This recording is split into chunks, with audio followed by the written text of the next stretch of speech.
Y'all do me a favor, y'all give it up for our host, Bishop Trotter, one more time. What he was really trying to communicate is that he's been pastoring about as long as I've been live. So.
And the transition plan that we have built together.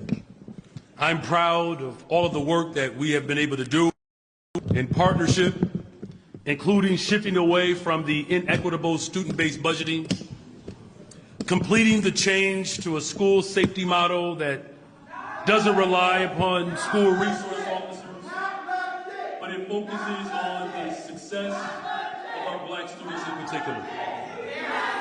Our collaborative work also improves special education services.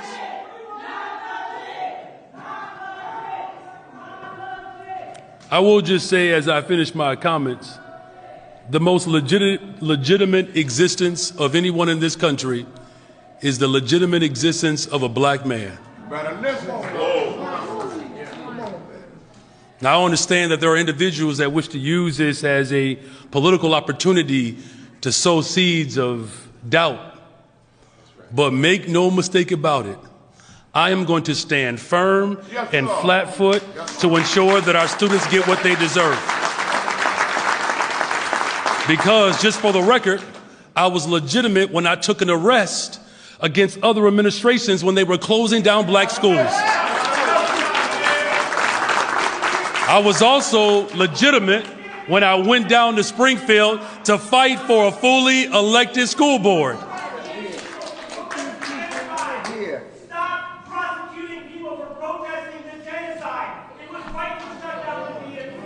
Out of here. Right.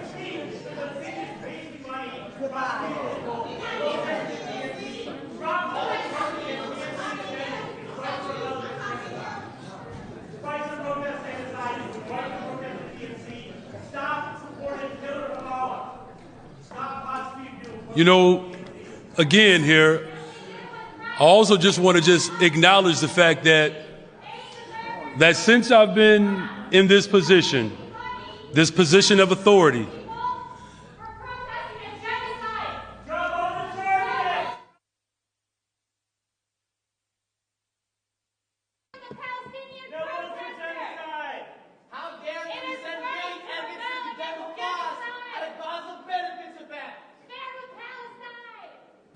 so as you can tell, that they clearly expect a Black man to do everything in less than 2 years. But do for your people.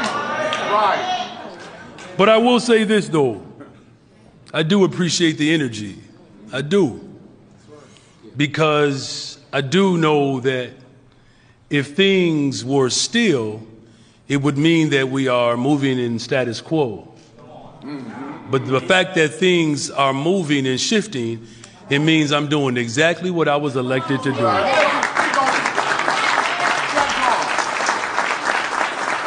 And we've done it in a very short period of time with the previous board, collaborating to improve special education services, increasing accountability for the renewal process for charter schools, establishing and embarking upon a 5-year strategic plan that neighborhood schools will be prioritized, that sustainable community schools is the model in lieu of school closures. I have no doubt that the new board will continue and build on the progress using the 5-year strategic plan as we guide and collaborate with stakeholders, community partners, to bring about the transformation that this city deserves. And I'm proud to announce that we have our first iteration of my recommendations to be on this board and be a part of this transformation.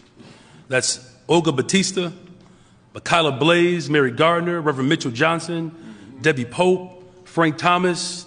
I'm confident that these new candidates will work to lead CPS into the world-class school system that our children deserve.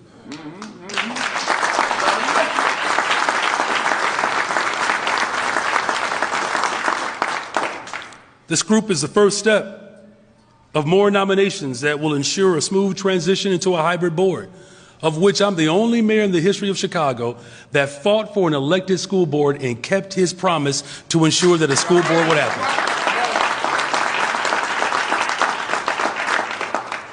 And I will continue to nominate Chicagoans who are dedicated to meeting the needs of our students, who are deeply rooted in their communities and represent the diverse constituencies who actually send their children to the Chicago public schools.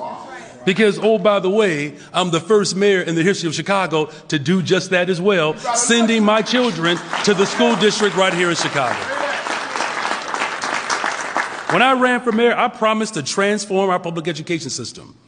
I'm a man of my word. And that means bold leadership in a moment that doesn't nibble around the edges and look for incremental gain. Our people in this city are tired of political leaders that want the status quo to nibble around the edges, and then when children don't get what they deserve, they blame the very communities that they've disinvested in. Not on my watch. Status quo, the past mistakes that have left our students behind, we're not doing that. And then the so-called exports, the so-called fiscally responsible stewards are making the same argument when our people wanted to be liberated and emancipated in this country. The argument was, you can't free black people because it would be too expensive. You better listen. They said that it would be fiscally irresponsible for this country to liberate black people. And now you have detractors making the same argument of the Confederacy when it comes to public education in this system.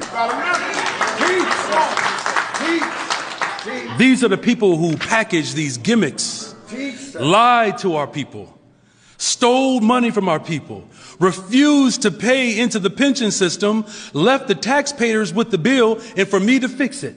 You better listen. But we're going to build a world-class school district, you all. Because the vision of the status quo is to leave our children behind. Fire teachers assistants, fire custodial workers, fire nurses. That is their vision.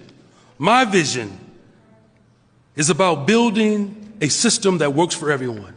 Imagine our schools down a pathway of new discovery, where you don't have to have senseless cuts and real disruption and chaos. You can actually have a school district that doesn't embrace mass layoffs, massive school closings, austerity. 1,100 black students are still missing from 2013. This district did not find those children when the schools were closed. That fiscally irresponsible decision have left decades and tears of destruction, and that ends now.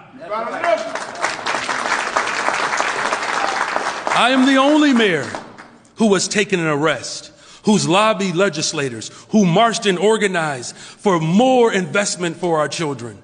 The city leaders have long resisted investing in our children. I am no longer going to accept the status quo. We believe that we can have a world-class system that not only creates sustainable community schools, but a system that embraces the arts, that embraces the trades, that makes sure that our children can participate in sports. We have schools right now who do not have dollars for buses to take their kids to sporting events. We have a system right now that can't adequately bus children to the very spaces that they say they believe in. And so that ends. I was elected to fight and fight I am. Thank you all. My Deputy Mayor, Jen Johnson. Thank you, Mayor. Thank you so much. On fire. Good morning. Good morning. I'm Deputy Mayor Jen Johnson. I am the Deputy Mayor of Education, Youth, and Human Services. Again, I would like to thank the current board members for their service this past year. We appreciate their time and effort in advancing the transformation of our Chicago public school system. It is a hard thing to stand up against the old guard and the powers that wish to thwart progress and maintain the inequitable policies of the past. So we thank the outgoing board members for the many accomplishments and good changes that we have worked for a long time. I want to thank President Xi for his unpaid service. But the work is not done. And that is why we are ensuring that we have a planful transformation. We knew that the outgoing board members did not intend to stay, and none of them are on the ballot for election to the new hybrid board. We appreciate being able to collaboratively plan for this shift. The impending expansion to a 21-member hybrid board in January requires a transition. Bringing on new board members now ensures that that process begins and that experience can be gained in these ensuing months. I want to remind everyone here today that the mayor has the full authority under state law to make appointments to the board now. He retains additional appointment authority until the board fully transitions to an all-elected board in 2027.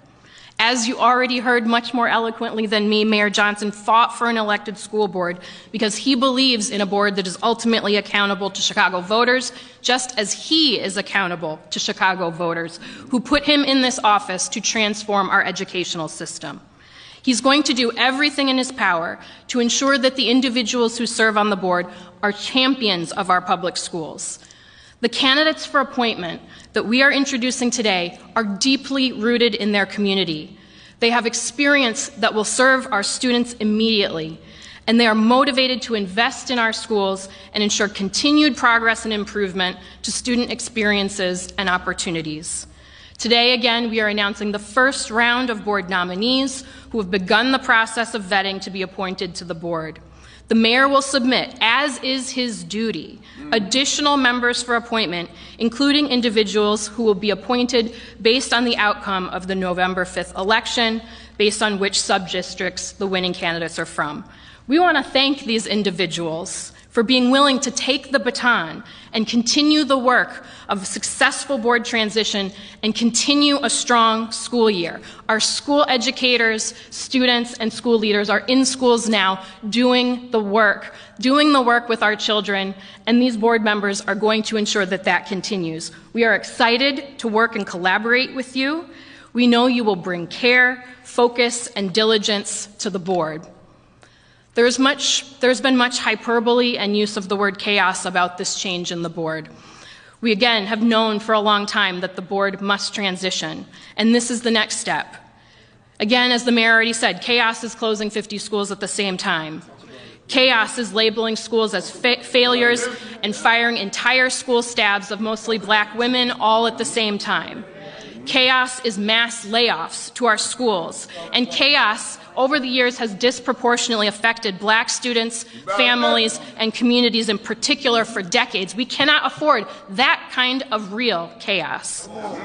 Today, more than 320,000 students went to school and were supported by thousands of incredible educators, school leaders, and staff members. We have incredible students. Have you gone to our schools and talked to our students? They are amazing. And they deserve additional support to ensure that their needs are met. We will not go backwards, and we will not repeat the mistakes of the past. These appointees understand they have difficult tasks in front of them, but they will center the needs of students and schools, and we know they will serve with distinction. With that, I would like to bring up Olga Batista to provide brief remarks, followed by Reverend Johnson. Good morning. Good morning. My name is Olga Bautista, and I am deeply honored to be stepping into this role as a new Board of Education Director member during such a critical time for our schools. My career is rooted in battles for equity and justice, and I'm prepared to bring that same passion and dedication to supporting Chicago Public Schools. My journey began as a state recruiter for the Illinois Migrant Education Program, a program of the Illinois Board of Education, where I worked very closely with agricultural migrant workers who passed through Illinois to do the critical work of detasseling corn, working on pumpkin, apple, and hog farms.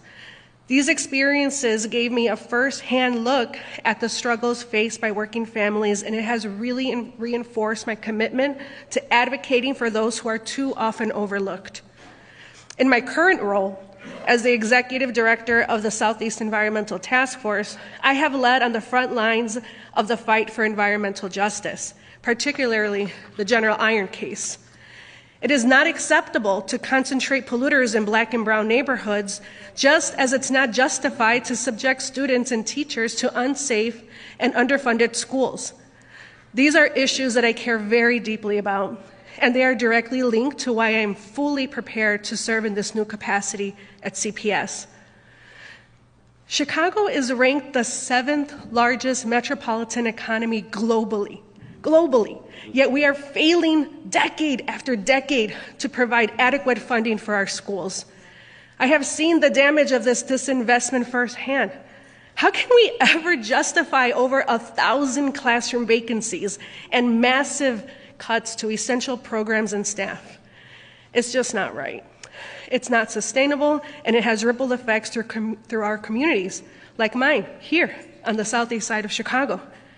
Our students deserve better. They deserve fully staffed classrooms, safe learning environments, and the resources that they need to thrive, including social workers, teacher aides, and speech therapists. Just as I have fought against environmental injustices in our communities, I see similar disparities in our schools. Unsafe, underfunded, and crumbling school buildings are no different than placing polluting industries in Black and brown neighborhoods. They both perpetuate inequality, and they harm the same communities. We must act with the same urgency in addressing these educational inequities. You know, there's a lot of attention on this transition of this board right now, but I have to ask, where is the outrage about what's at stake if we don't fully fund our schools? We are putting our children's futures on the line, and we cannot afford to wait any longer. The true crisis is in the classrooms. It's not in this transition. This process may feel messy, but I have hope, and I know everyone here and more are committed to the moral obligation that we have to fully fund our neighborhood schools. Our children are counting on us to do better, and we cannot let them down. We must remain focused on the goal, ensuring that every child in Chicago has access to safe and well-funded education. I will work alongside my fellow board members, CPS, and the mayor's office to ensure that we address the root issues: underfunding, staff shortages, and unsafe conditions in our schools. We must hold ourselves accountable to the communities that we are serving. Just as I have fought for environmental justice, I will fight for educational justice. This is about creating a future where every child has access to a safe and quality education. Now it's time for bold leadership and decisive action. I am committed to working with the community, the educators, with the city leaders, and we're going to make sure that we are not just rebuilding Chicago Public Schools, but we are making them stronger and more equitable for everyone. Now I'd like to introduce Reverend Johnson. Thank you.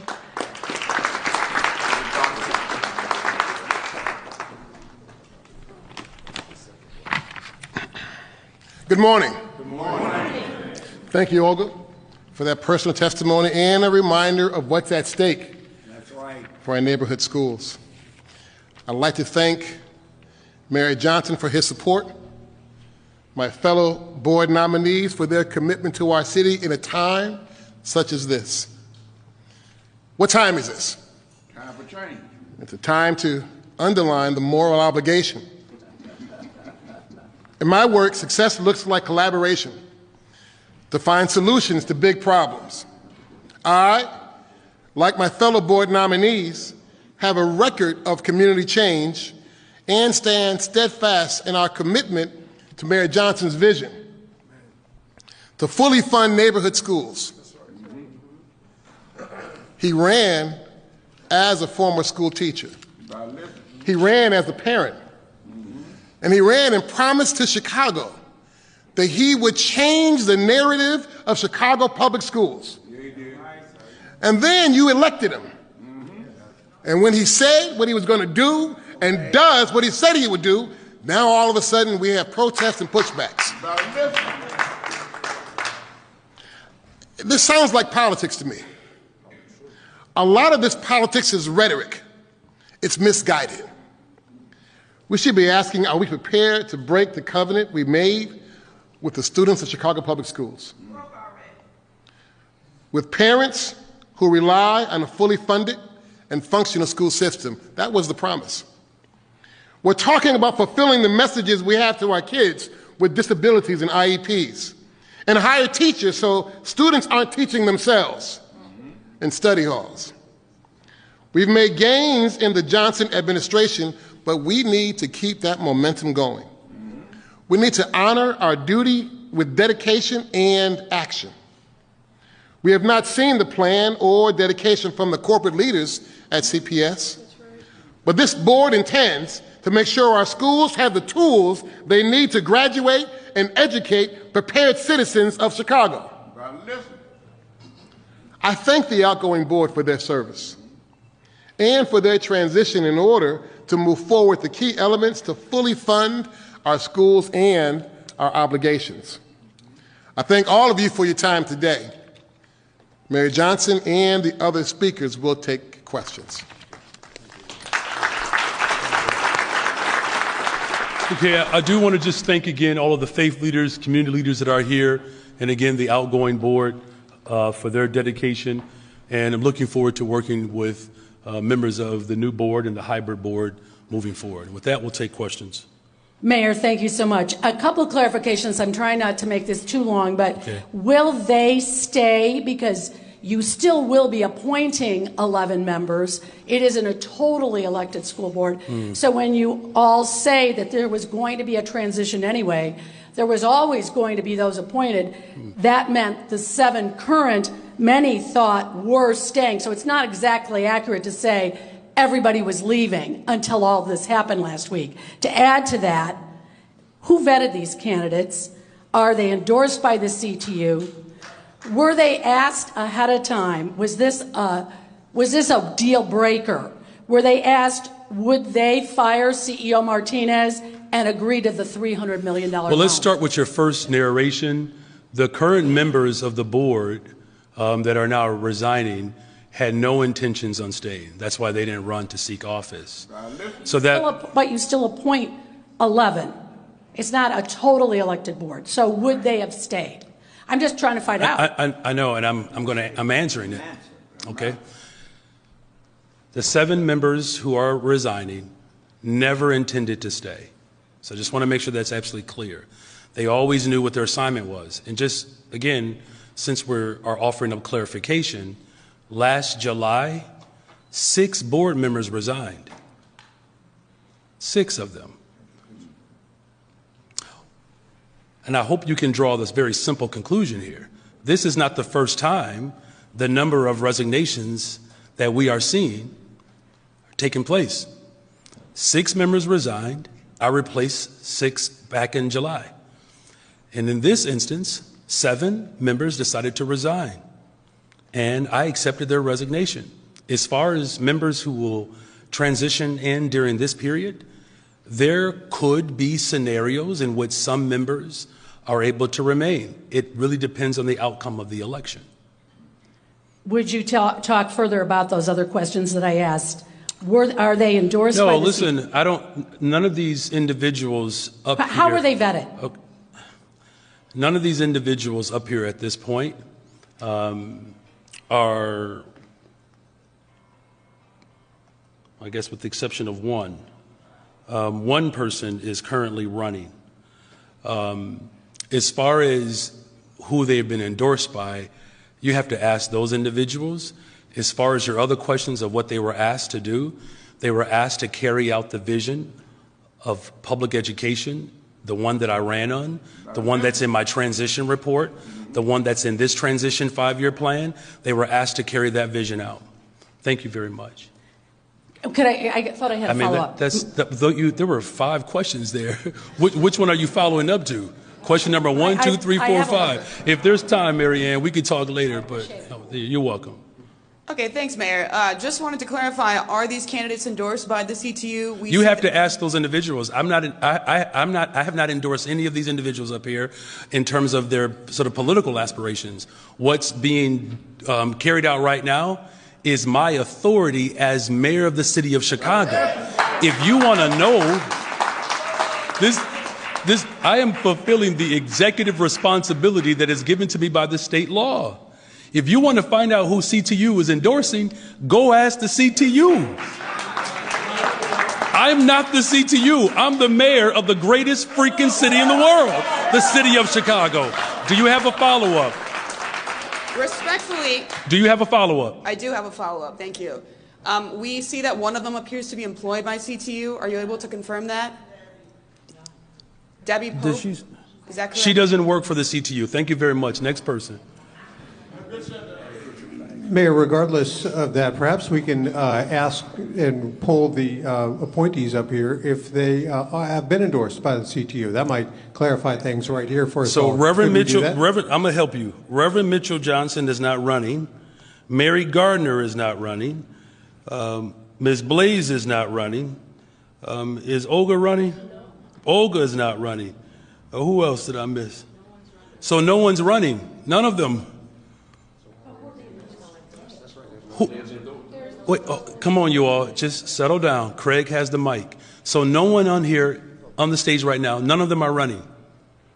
So, Mayor, to the outside world, this kind of does look like, because the CTU was your biggest backer, to some it may look like a coup by the CTU to get rid of the board members who would not do your bidding and fire Pedro Martinez. Can you respond to that? What's the question?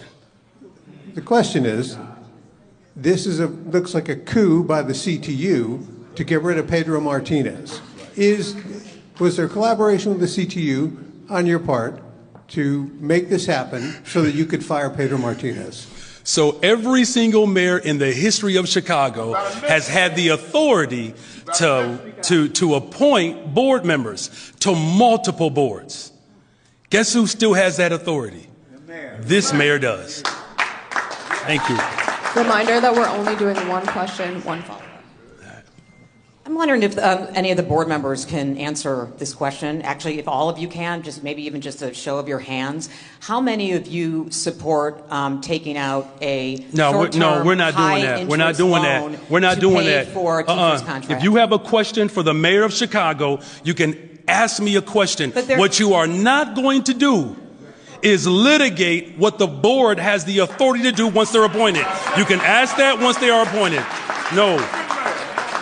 I'm not going to do it. It's disrespectful. Do you have a question for me? Okay, I'm sorry. You brought them up here, and it is a Do you have a precedent question for me? Ask me the question. Okay. Ask me if I support. I'm going to help you out. Yeah. Ask me the question if I believe that we should invest in our children and make sure we don't lay off brown and black women. Yes. Yes. I'm not going to tolerate cuts. That's what the issue has been in this city. You know what a better question would be? What are you willing to do with your power to ensure that a school district that stuffed black children in Willis wagons, what you should be asking me is, what are you willing to do where you had a district that have laid off black women? You should be asking me, what am I prepared and willing to do to ensure that our children get the education that they deserve? Anything necessary. I'm going to ask my own questions. Thank you. The next question, I know that you've mentioned several times that you support an elected school board. You fought very hard for it, went down to Springfield. Many are calling what this is right now hypocritical, that you could have just let the process play out and let the election happen in November and then allow the 21 members to take office in January. I used my authority that the people of Chicago gave me, which is to hurry up and make sure that our children get what they deserve. So here's the problem with that. Some of the same individuals who claim to support an elected representative school board only got the gospel once I became mayor of Chicago. These are the same individuals in Springfield that did not fight for adequate funding. That when massive school closings were taking place, none of them stood up in that moment to say, you know what, maybe the authority of the mayor is too much. Now you actually have a mayor who recognizes democracy, have given the people exactly what they asked for and what they voted for. And now all of a sudden they want to rehash the policies of Bruce Rauner, who called for state control and takeover. So we're not going down that route. We're going to invest in our children. As a parent, as a public school teacher, I'm going to do right by the people of Chicago. The people of Chicago voted for a parent. They got one of their own. Good morning, Mayor. Good morning. Mayor, you said repeatedly that you don't comment on personnel issues, but over the past month, we've seen a majority of city council, we're seeing state lawmakers. We saw Pedro Martinez weigh in publicly about this dispute. Could you explain once and for all why you still don't think it's appropriate to talk about why you're dissatisfied with Pedro Martinez's performance? Here's what I'm always willing to talk about. Making sure that every single school has a social worker and a counselor and a nurse.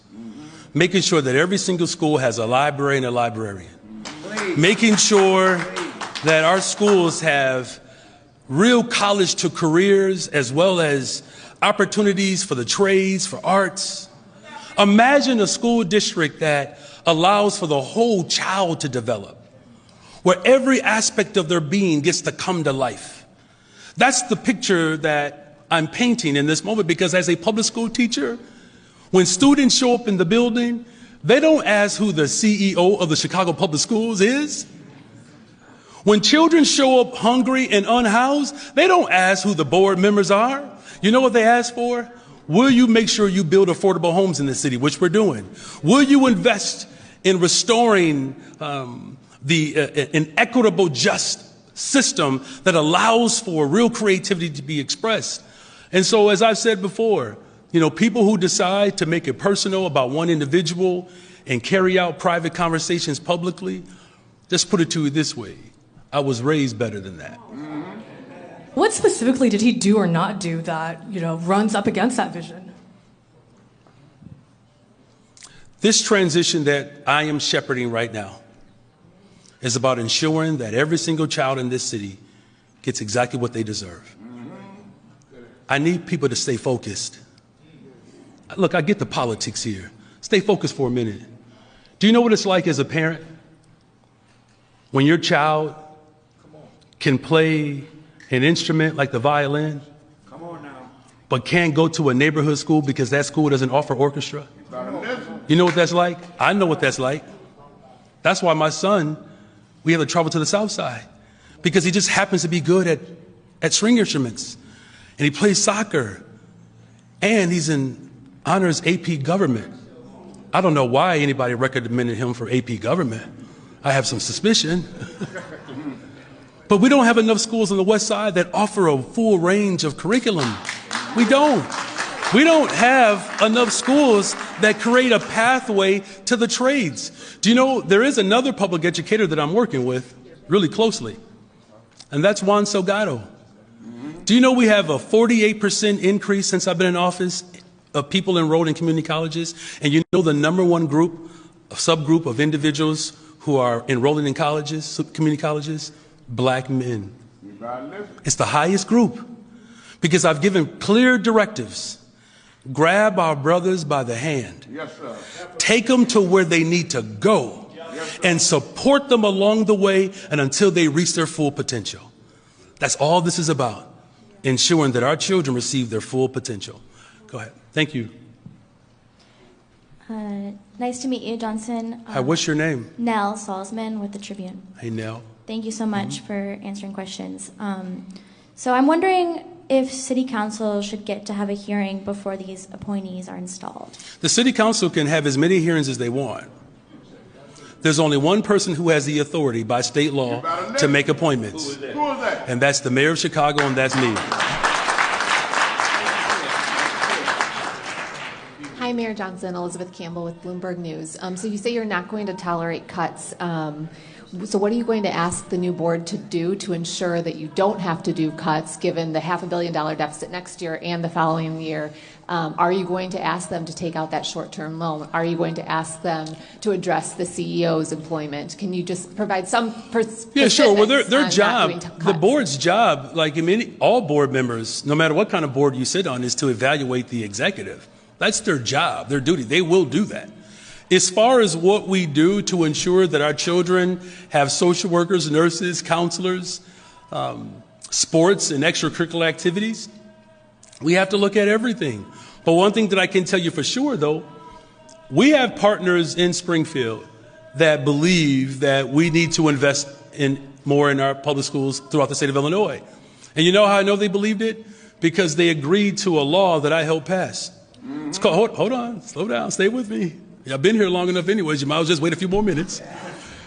So this evidence-based funding model that allows for equity, the state's calculation is $3.6 billion, of which $1.1 billion is dedicated for the people of Chicago. So this board and the people of Chicago, my administration, will continue to advocate in Springfield for more resources. As far as what we are prepared and willing to do to ensure that every single child gets what they deserve, everything is on the table. And let me just say this last point. I got you. Back in the 2000s, there was a board chair, president, by the name of David Vitale. He took out what were essentially toxic swaps, these high interest schemes of loans, of which cost the taxpayers millions of dollars. Before that, there was another individual who was responsible for the finances. His name was Paul Vallis. And he instructed the mayor to take dollars out of retirement security, primarily for women, to give to developers and corporations.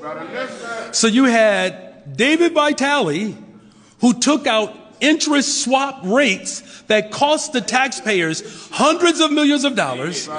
You had Paul Vallis, who took dollars that were dedicated for our public school system, particularly our workers, took those dollars, gave it to developers, caused the taxpayers to have mounds and mounds of debt, and then the brother who was in high school when they did that is now responsible to fix it.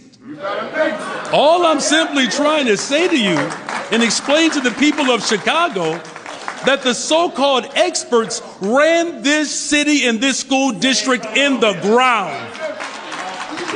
And so hold on, because I know you respect me. I do, because you're listening to me. I appreciate that. I wish more people would actually do that. The financial schemes that the so-called experts engaged in caused the crisis that we're in right now. And so simply put, what this board is prepared and willing to do is to do whatever is necessary to fix the structural damage that others created, while also building a pathway forward so that our children can participate in the $20 billion of new construction that I brought to this city in the first 15 months in office. Thank you, Mayor. So just one follow-up. Is the short-term high-interest loan one of the things that is on the table? If you say everything is on the table, so what is on the table? So what should be on the table? So let me ask you you're in charge this. now? What is your definition of everything? Right. Come on. What is your definition of everything? What does everything mean? Everything, yes. All right, next question. I think we answered that. Hi, Mayor. Carrie Shepard, Axios. Hey. Am I missing something? There's only 6 up there? Yeah, this is the seven? first. This is the first batch. Okay. So there will be others. There will be others. Oh, there are plenty of people who want to be on the school board. We don't have an issue with that. Next question. But they've been vetted. You have vet these 6 individuals ahead of the November of the 11 you can select in November. You said the first round. What does that mean? Which means that I have the authority to vet as many people as I want until we get to either 7 in this short run or 11 in the future. Just following up on Elizabeth's question a little bit. So if the state does not give you the money, how are we paying for this? So first of all, they're not giving me the money. Sure, okay. CPS. It makes it very clear. Yes. So How this is the is city really filling about that hole? So look, there are a number of things that I've considered, whether it's TIF surplus. That's just one option. Many of you all know that I've been on the front line of ensuring that TIF dollars go to the taxing bodies. And so we have options on the table. That's just one of them. But as I said, everything is on the table. But let me just be very clear. The state of Minnesota figured it out. Their governor figured it out. Their General Assembly figured it out. Because everybody in America knows that ESSER is running out. Everyone. Do you all understand something? As much as I know I say Chicago is the greatest freaking city in the world, we're not the only city in the world. Every single school district in America is experiencing the same crisis. That with ESSER and federal dollars running out, you have 2 visions. You can go back to the old days where they were closing schools and privatizing public assets. One of the chief architects of that was Arne Duncan. One of the chief architects of the school D4 movement was Arne Duncan. The civic committee never said a word when those schemes were happening. Not one word. So what the state of Minnesota, the state of Michigan, the state of California, I have to believe that we as a state can come together to make sure that the district in the Southland, the western suburbs, and Cairo, and East St. Louis, Waukegan, and District 299 gets exactly what it deserves. Hi, Mayor Johnson. How many of y'all came today? What is this? We're all here. Thank you for being here. Somebody can correct me if I'm wrong, but I don't think any of us have been able to get a hold of and have a conversation with the outgoing school board members since the press release came out on Friday. Yes. In your conversations with them, were you able to get a sense of why not single one of them wants to continue serving the board beyond this fall? We've done a lot of amazing things together. It was this board that took my direction when we put forth a resolution saying we have to invest in neighborhood schools. It was this board that took my direction when we said that policing in schools doesn't create the safest of environments. It was this board that said that we have to move away from the school-based or student-based budgeting to more of an equitable budgeting system. It was this board that took my direction when we said that our teachers deserve paternity leave. It was this board that took my direction when I said we have to begin to move a process to improve special education. 25–30% of black children are testing for IEPs. So that was important to me. It was this board that did that. So we did a lot of great things together. Now it's time to transition. That's all it is. It's a transition. And here's the part that's neat about this transition. The people of Chicago gave me the authority to do it. You better listen. When they voted for me.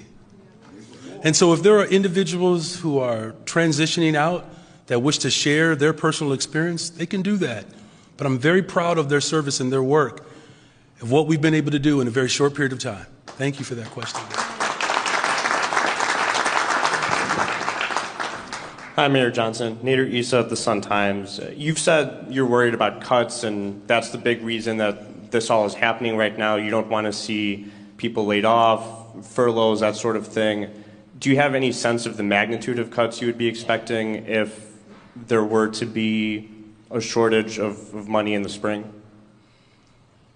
I don't worry. I don't worry. God has not given me a spirit of fear. So I'm not worried at all. I just want to clarify that, okay? But you know who the people who do worry in this city. It's the black children who have to beg for everything. Everything. It's the children who don't have somewhere to lay their head. Those are the people who worry.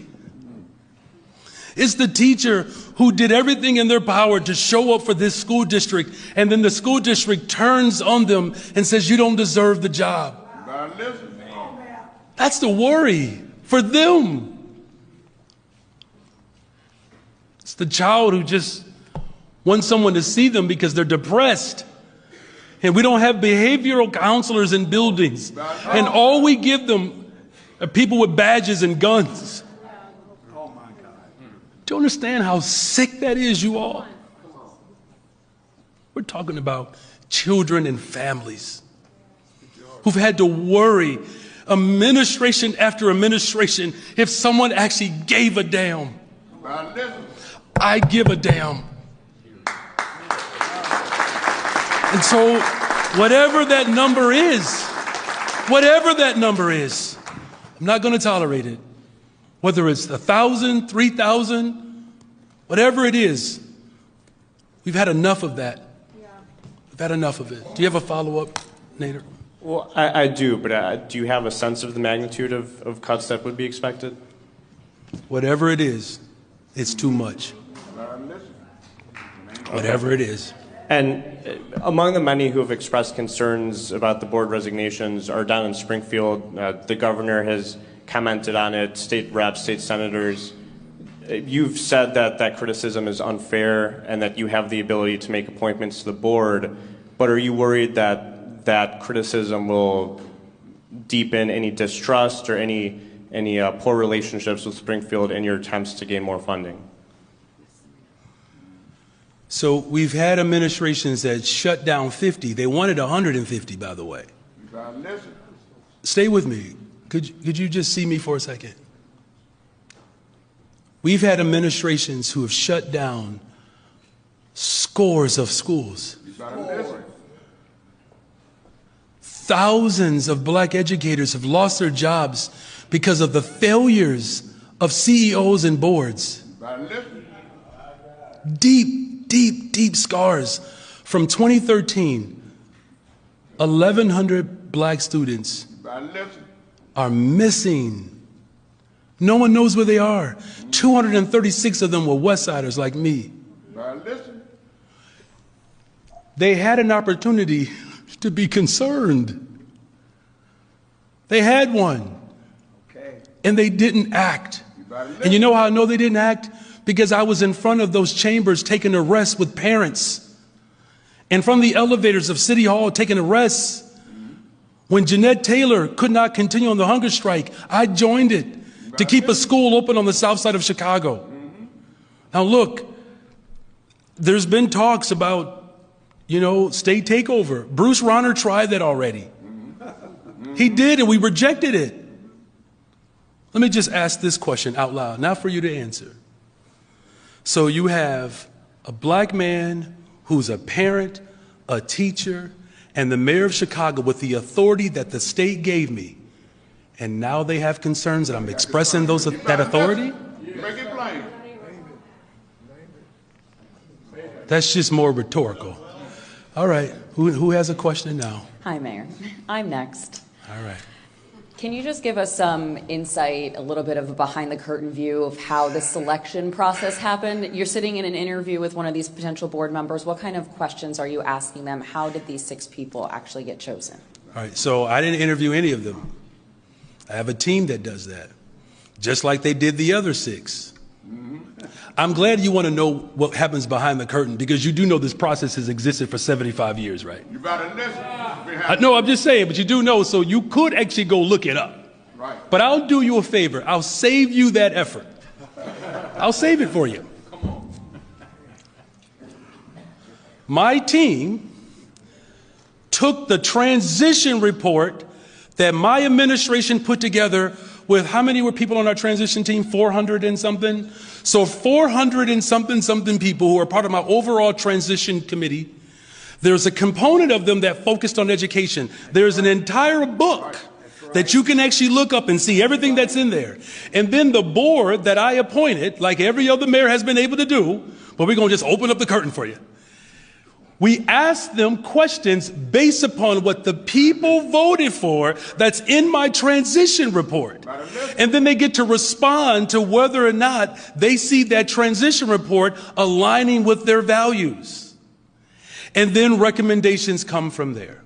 Does that help you a little bit? So are you saying that there's nothing that's currently happening, whether it be teacher negotiations or this ongoing back and forth with Pedro Martinez, that influence the decisions? This is solely made based on a transition plan that was released before you became mayor of the city? Yes. My vision. Do you believe me? Okay. All right.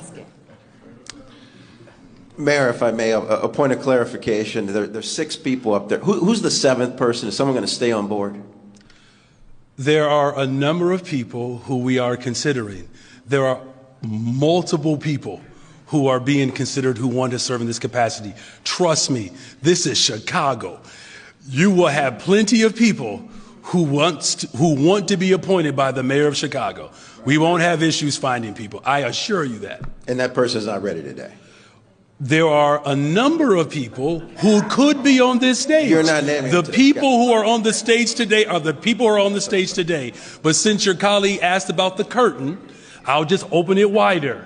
There are other people who will go through a vetting process, by the way, like every other mayor for the last 75 years has done. Got it. And to my question, sir. All right. There are no doubt people looking at this as a power flex. You have the authority to do everything that you're doing, but it doesn't seem to solve the problem, right? This is a money issue. You need $175 million for the teacher pensions. You've got to fund the demands of the CTU and their contract, their salaries, the smaller class sizes. I mean, where's the power flex on Springfield, on Governor Pritzker? How do you get money to solve this problem? How does what you're doing, these actions, replacing your board, solve the problem, get the money that you need? All right. So let me, if I just could, indulge me for a second. The power doesn't have to be flexed. The power just is. Because I have it by state law. So this is not a flex. This is just power. Okay? It's like the power that a person has to go into a voting booth. They're not flexing power. They're voting and expressing their power.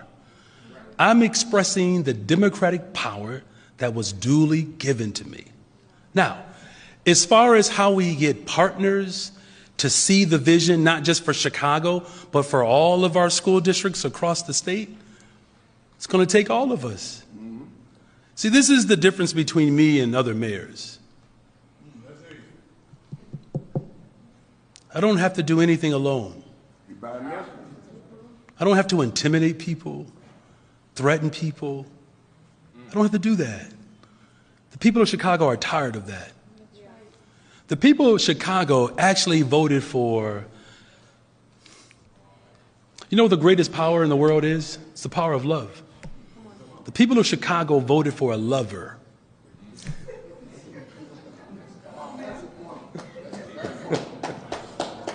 And so, are there other people who love as much as I do? I hope so. We can all go down to Springfield and we just love each other together tomorrow.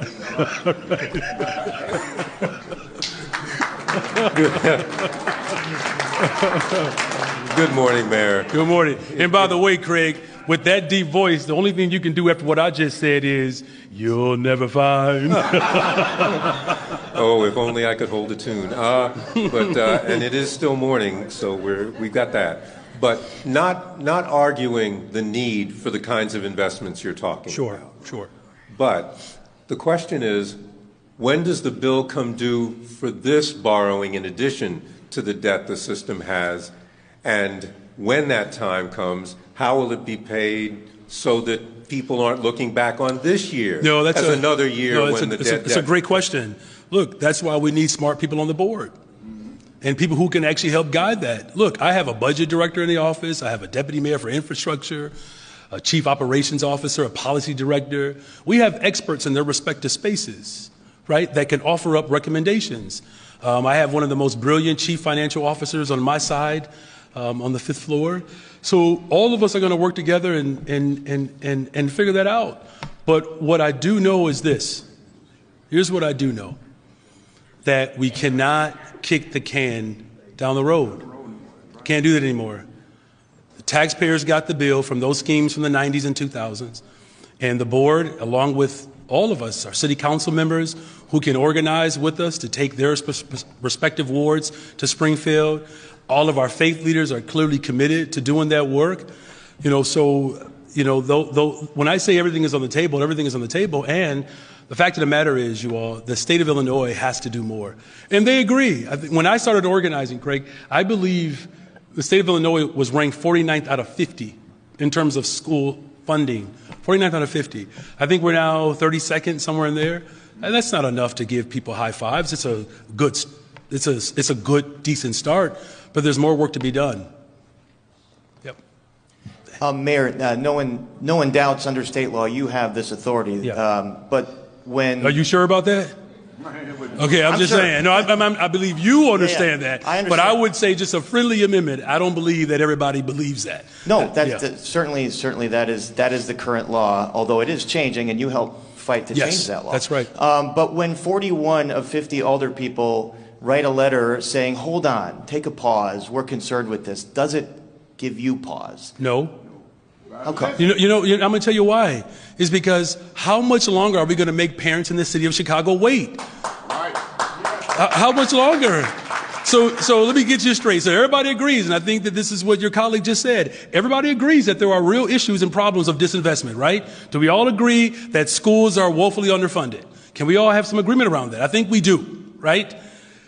The question is, how will other elected officials use their power, or if we use someone else's word, flex their power to make sure that parents do not have to wait any longer?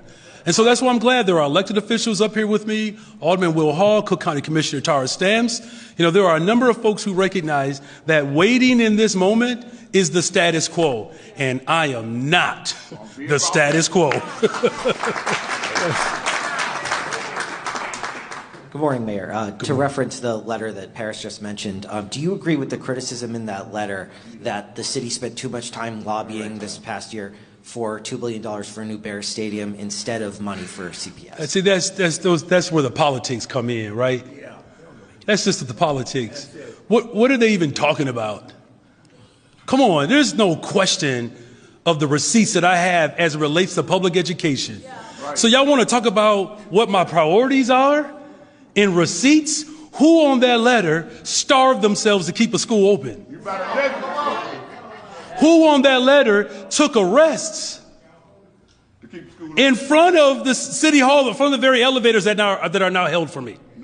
Who else went to Springfield and took busloads of people to Springfield to advocate for the type of transformation that we are experiencing?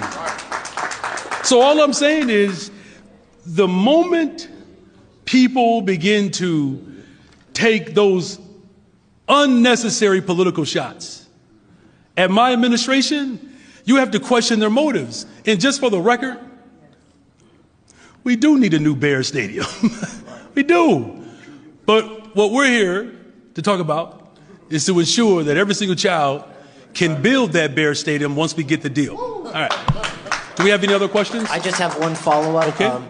The announcement for the presser this morning mentioned that 7 new appointments would be announced. So I think where some of the other questions have been coming from is... It's okay. It's 6 right now. There's another batch that will come out. We will make recommendations as we move forward. Was there someone over the weekend that dropped out or didn't pan out or anything like that? Was the intention for 7 people to be here today? The intentions was to make my vision for the Chicago Public Schools readily available to all the individuals who want to hear that. Yep.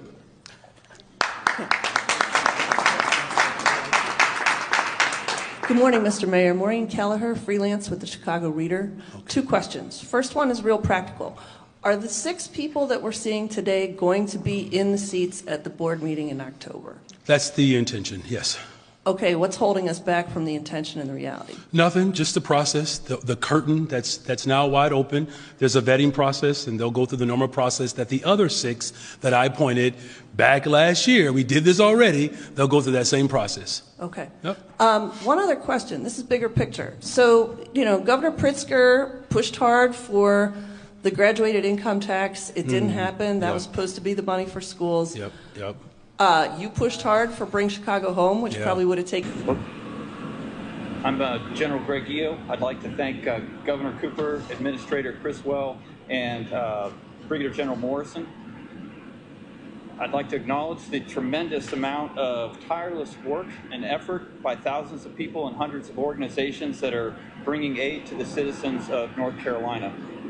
As the commander of U.S. NORTHCOM, we're honored to support the state, FEMA, and the dual status commander, Brigadier General Morrison, by providing active duty forces in a number of areas that can fall under his command and control, using the dual status commander role that comes from the President through the Secretary of Defense at the request of Governor Cooper, which allows him uniquely to command. And so now I'm on the front line saying out loud what everybody already knows. And that we're actually moving towards that goal, which is to make sure that we have more than enough. And so everybody knows that there's not enough. Everybody agrees that what we could have done that could have created more than enough didn't happen. And now you have the mayor of Chicago, which, by the way, every mayor did not support that graduated income tax. I'll say that one more time, because you all reported this. This mayor did and does. And so now that we all know that we don't have enough, we know what it's going to take to get enough. And now that you have a mayor who is saying, let's go for more than enough, now all of a sudden people have concerns? Where is the logic in that? And so we know where we have to go, and we know what we have to do.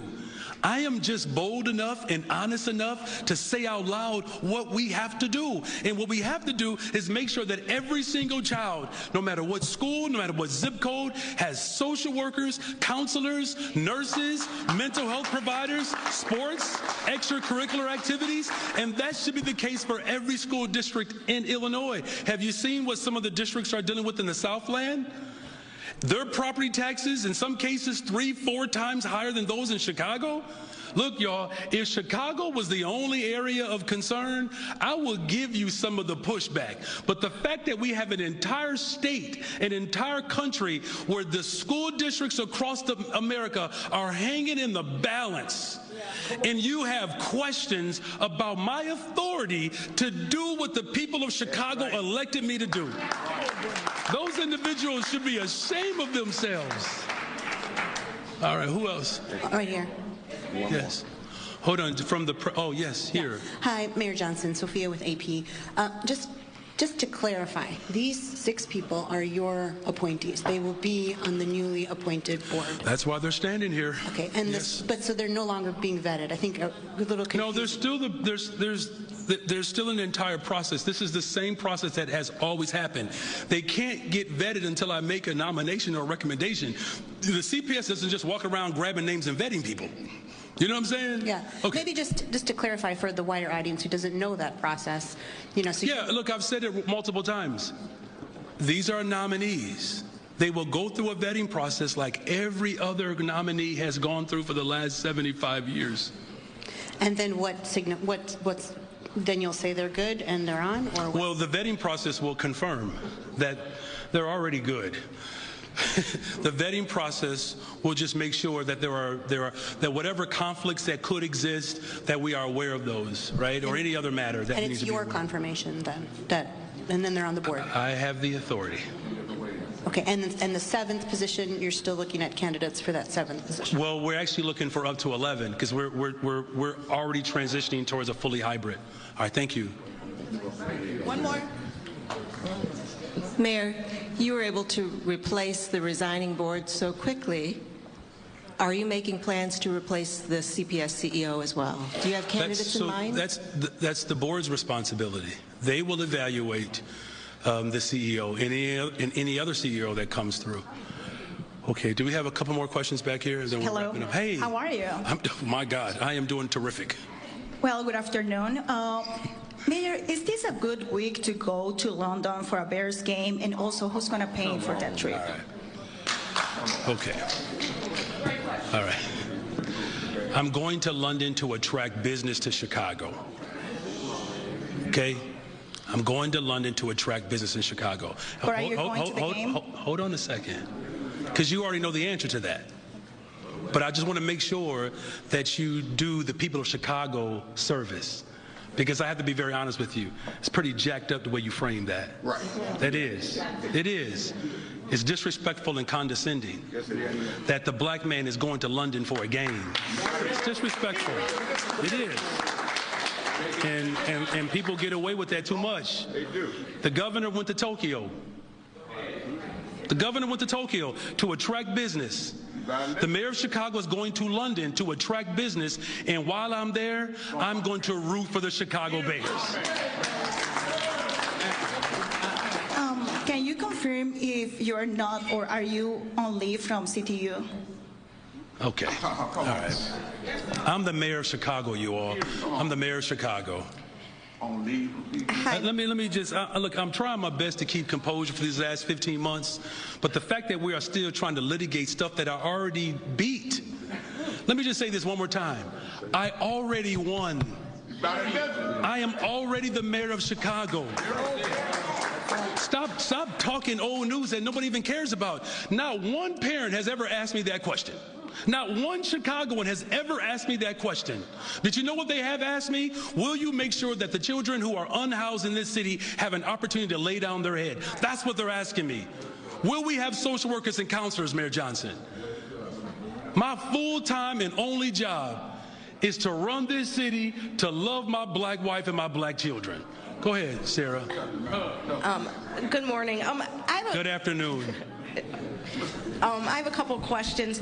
They have to do with the pension payment, but also just with the general issue of entanglements between Chicago Public Schools and the city. And I'm wondering, first of all, if you've started some discussions about untangling the two. And the other thing I'm wondering is whether you are considering giving CPS more than the $160 million in TIF surplus that it's already counting on in order to help solve this year's budget issues. Two very smart questions. So the entanglements are quite severe. The pensions is one of those dynamics. It is. And so there are some of those conversations that are happening right now, working with Senator Martwick, who helped create that process. There are so many entanglements right now. That's why this transition is so imperative.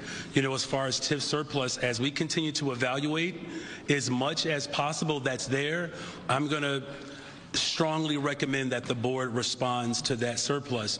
That's something that I've been fighting for as a parent, as a teacher, as an organizer.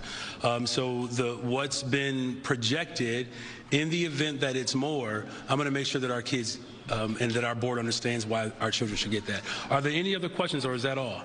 All right, thank you all very much. I appreciate it.